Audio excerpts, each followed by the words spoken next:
Good evening दोस्तों। आज हम height and distance application of trigonometry के थर्ड और फोर्थ क्वेश्चन करेंगे। एक्सरसाइज 9.1 है। पहले हम थर्ड क्वेश्चन करेंगे। थर्ड क्वेश्चन में क्या है? थर्ड क्वेश्चन में क्या है?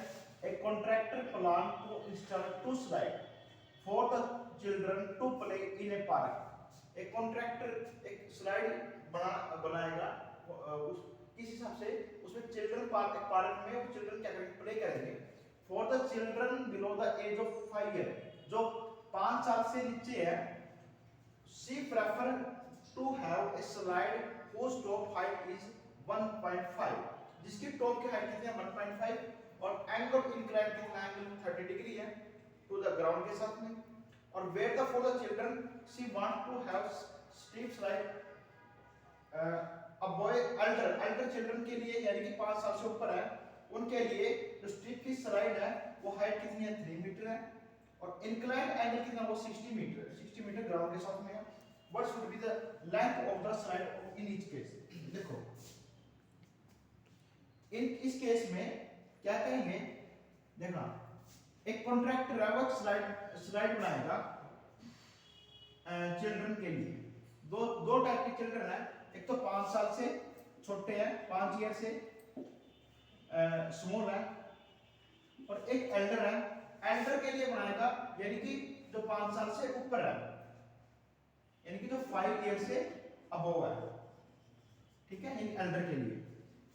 इसने क्या बोला कि स्लाइड इसमें इसकी हमने स्लाइड की हाइट बतानी, स्लाइड की लेंथ बतानी, length of slide in case, यानी कि हमें ये स्लाइड की लेंथ बतानी। इसको मान ले L1 मान लूंगा और इसको मान लेगा L2। अब ये L1 और L2 की लेंथ बतानी इस स्लाइड की लेंथ। देखो इसमें गिवन क्या क्या है? गिवन ये है, एक तो इसमें जो 5 ईयर से स्मॉल बच्चे हैं उसके लिए एंगल ग्राउंड के साथ में 30 डिग्री का है, पहले गिवन ये है। और इसके सामने जो इसकी हाइट है वो हाइट 1.5 मीटर दे रखी, 1.5 मीटर, यानी कि ये हाइट है ना 1.5 मीटर है। सेकंड केस में जो अल्डर चिल्ड्रन है उनके लिए जो स्लाइड की हाइट है वो 3 मीटर है और जो एंगल है वो ग्राउंड के साथ में 60 डिग्री है, यानी कि ये 3 मीटर है और ये कितना है? 60 डिग्री, ऐसे गिवन है। तो हमें L1 और L2 की वैल्यू निकालनी है। हमें एक चीज पता है कि पंडित बद्री प्रसाद हर हर बोले, ये होता हमारा एंगल के सामने होता है परपेंडिकुलर, और ये होगा हमारा बेस, और ये और राइट एंगल के सामने 90 डिग्री सामने होगा हमारा हाइपोटेन्यूज। तो इस केस में हमें ये होगा हमारा 90 डिग्री, ये होगा हमारा 90 डिग्री। 90 डिग्री के सामने हमारा होगा हाइपोटेन्यूज, यानी कि हमारे पास L1 निकालनी, इसको हाइपोटेन्यूज निकालना, और 30 के एंगल के सामने क्या है? परपेंडिकुलर, यानी कि हमारे पास क्या है? परपेंडिकुलर है। परपेंडिकुलर मतलब हम इस केस में देखेंगे P by H, यानी कि हमारे पास है P है, P कितना इसके 1.5 मीटर और H कितनी इसकी हमें निकालना है, यानी कि H हमें L1 निकालनी है। तो इसका मतलब ये होता है sin theta. P by H होता है हमारा sin theta, B by H होता है हमारा cos थीटा और P by B होता है हमारा tan थीटा। तो हमें P by H निकालना, P by H क्या है? यानी कि sin थीटा, और थीटा की वैल्यू कितनी है? 30 डिग्री, 30 डिग्री, यानी कि हमें sin थीटा निकालना। sin थीटा मतलब sin 30, sin 30 क्या होगा? P by H, P की वैल्यू कितनी है? 1.5 और H कितना हमारे L1 दे रखे हैं। sin 30 होता है हमारा 1/2, sin 30 होता है 1/2, यानी कि 1.5 अपॉन L1। अब क्या करेंगे? इसमें क्रॉस मल्टीप्लाई करेंगे। क्रॉस मल्टीप्लाई नहीं, L1 into 1 की मल्टीप्लाई करेंगे तो L1 आएगा, 1.5 और 2 की मल्टीप्लाई करेंगे तो 3 आएगा, यानी कि L1 is equal to 1.5 into 2 की मल्टीप्लाई करेंगे तो वैल्यू आएगी 3 मीटर।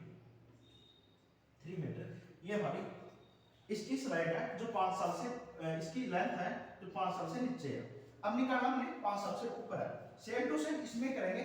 इसमें थीटा की एंगल क्या होगा? थीटा के सामने कितना? परपेंडिकुलर, थीटा के सामने एंगल की थीटा कितना हमारा 60 डिग्री और परपेंडिकुलर कितना हमारा 3 मीटर, और हमें निकालना क्या? हाइपोटेन्यूज निकालना। हाइपोटेन्यूज कितना हमारा L2।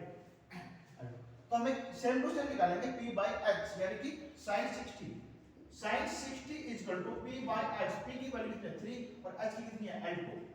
और sin 60 होता है हमारा, sin 60 की वैल्यू होती है हमारा रूट 3 बाय 2। sin 60 तो हमारा रूट 3 बाय 2, यानी कि root 3 by 2 is equal to 3 upon L2 ये होगा। अब इसकी क्या करेंगे हम, क्रॉस मल्टीप्लाई करेंगे। क्रॉस मल्टीप्लाई करेंगे तो क्या होगा हमारा L2 is equal to 6, 2 into 3 कितने जो 6 हो जाएगा, और ये रूट 3 का आ जाएगा डाउन आ जाएगा। तो इस केस में कभी भी हम रूट 3 है ना डाउन नहीं ले सकते, यानी कि रूट की चीज में कभी भी हम डिनोमिनेटर में नहीं ले सकते। तो ये रूट हमें ऊपर लेके आना पड़ेगा, तो उसके लिए कुछ मॉडिफाई करना पड़ेगा।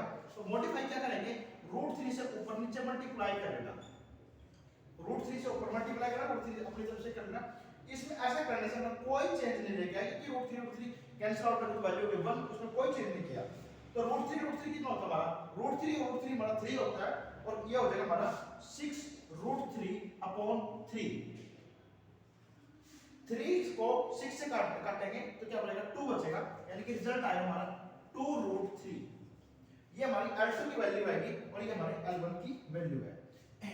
जो 5 साल से ऊपर बच्चे हैं उसकी जो लेंथ है स्लाइड लेंथ, उसकी स्लाइड की वो लेंथ है 2 रूट 3, और जो 5 साल से नीचे है उनकी लेंथ है कि वो है 3 मीटर। ये 2 रूट 3 मीटर है। ठीक है, ये हमारा थर्ड क्वेश्चन था। अब हम फोर्थ क्वेश्चन करेंगे। मैं इसको इरेज कर देता हूं।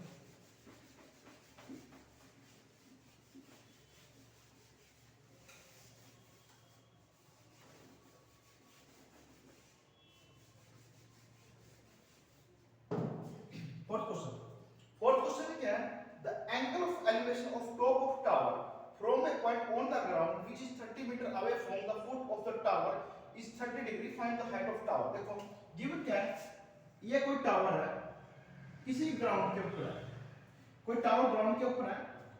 क्या निकालते हैं, angle of elevation top of tower, tower का टॉप ये है, top of tower from the point on the ground, इस पॉइंट से ग्राउंड के किसी भी पॉइंट पर कोई एंगल बनाएगा, वो एंगल कितना बनाएगा हमारा which is 30 metre away from the foot of tower. Foot of tower से लेके जो एंगल बनाएगा, ये मींस यहां से इसको ए बी मान ले, ये इसका फुट हो गया टावर का, फुट से जब एंगल बनाएगा उसकी जो डिस्टेंस है वो 30 मीटर अवे है, लेकिन 30 मीटर दूर है। और the foot at the tower और एंगल कितना होगा 30 डिग्री, ग्राउंड के साथ जो एंगल है वो 30 डिग्री है। ठीक है, तो हमें निकालना क्या है, find the height of tower, means height निकालनी टावर की। मैं इसको हाइट मान लेता हूं, हाइट थोड़ी देर के लिए इसके थीटा के सामने परपेंडिकुलर इसको p मान लेता हूं, मींस हमें p की वैल्यू निकालनी। p क्या है इस केस में, हाइट है टावर की, यानी कि p हाइट है टावर की, ab क्या है लेंथ है टावर की, यानी कि p को हमने p अज्यूम किया। ठीक है, क्योंकि अब देखो एंगल के सामने जो भी होता है ab वो क्या है परपेंडिकुलर, यानी कि AB क्या होगा परपेंडिकुलर, AB की वैल्यू हमने P अज्यूम करी, और एंगल हमारा इसका 30, और अगर ये परपेंडिकुलर है तो ये हमारा क्या हो जाएगा बेस, क्योंकि ये 90 डिग्री के सामने हमेशा हाइपोटेनस होता है। तो 30 डिग्री, तो 30 डिग्री क्या हो गया हमारा, यानी बेस क्या हो गया हमारा 30 मीटर हो गया, बेस हो गया हमारा 30 मीटर। ठीक है, बेस हमारा 30 मीटर हो गया।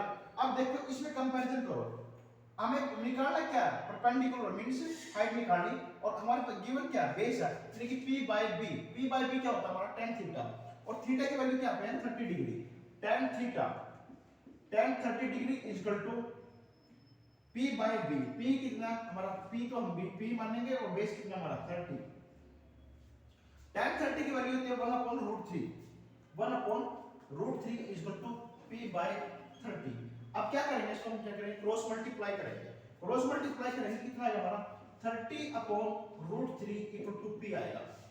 जैसे पिछले क्वेश्चन में डिनोमिनेटर में कभी रूट के केस रूट नहीं आएगा, तो क्या करेंगे इसको रूट को हम क्या करेंगे खत्म करेंगे। इसको खत्म करने के लिए क्या करेंगे, ऊपर नीचे अपनी तरफ से √3 से मल्टीप्लाई करेंगे, √3 से ही डिवाइड करेंगे, तो हमारा रिजल्ट क्या आएगा देखो 30√3, √3 से मल्टीप्लाई करेंगे, √3 से क्या करेंगे डिवाइड करेंगे, तो √3 क्या होता है हमारा 3 होता है, क्योंकि √3 into √3 यानी कि √3 की पावर 2 स्क्वायर और रूट आपस में कैंसिल आउट हो जाएंगे, तो रिजल्ट हमारा आएगा 3, यानी कि √3/3, 3 को 30 से डिवाइड करेंगे तो कितना आएगा हमारा 10√3, ये आएगी हमारी हाइट। लेकिन p क्या अज्यूम करते हैं ना, हाइट अज्यूम करते हैं, कितनी हाइट थी टावर की। ये हमारे दो क्वेश्चन है, ठीक है दोस्तों, थैंक यू।